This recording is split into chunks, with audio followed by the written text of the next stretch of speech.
उसी मास को आप एनर्जी की, जो मास कम हुआ उसके कोरस्पॉन्डिंग एनर्जी बनी, and now you can use that energy. जो एटॉमिक बम का कॉन्सेप्ट है एग्जैक्टली वही है, न्यूक्लियर फिशन रिएक्शन पे बेस्ड होता है।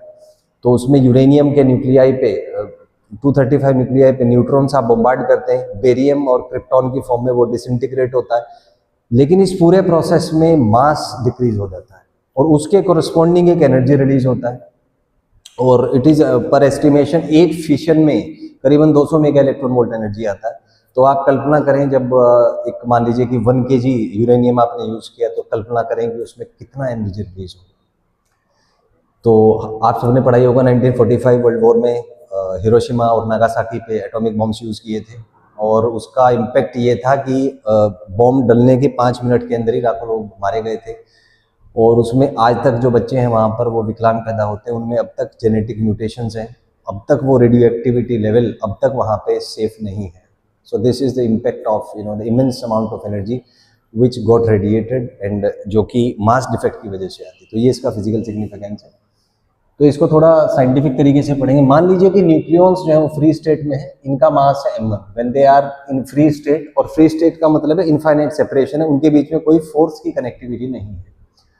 और मान लीजिए इन्होंने किसी मैकेनिज्म के थ्रू एक न्यूक्लियॉन बनाया and they are inside the nucleus. तो कंसेप्ट ये है कि ये जो मास m1 है, ये कुछ मास मान लीजिए m2 है, तो this is there is an energy associated which explains the reduction in the mass. तो ये है कि न्यूक्लियस जब बन गया तो न्यूक्लियॉन्स का जो मास है it is less as compare to mass of nucleus in the free state. So we use the concept of this energy, binding energy, to explain the difference in the mass. तो इसका मतलब ये कि जो मास में कमी आई वो एनर्जी में कन्वर्ट हो गया होगा, जिसको हम binding energy of the system कहते हैं। यहाँ पे आप देख सकते हैं मैंने डबल साइडेड एरो यूज किया है। इसका मतलब ये है कि अगर न्यूक्लियॉन्स न्यूक्लियस बना देंगे तो इसके साथ एक एसोसिएटेड एनर्जी बाहर निकल जाएगा सिस्टम से, and you can use that energy for various purpose.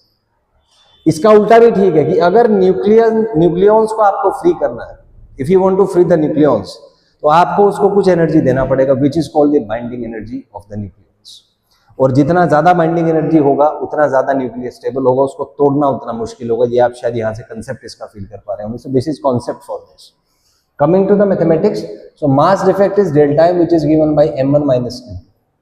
अब यहाँ से बाइंडिंग एनर्जी कैसे कैलकुलेट करेंगे? So binding energy is mass defect into c square, जो मास एनर्जी इक्विवेलेंस था वहां से आप निकाल सकते हैं। तो अगर एक न्यूक्लियस आपको दिया हुआ है zx है, तो इसके लिए मास डिफेक्ट होगा zmp plus a minus zmn minus m into c square. यहाँ से देख सकते हैं आप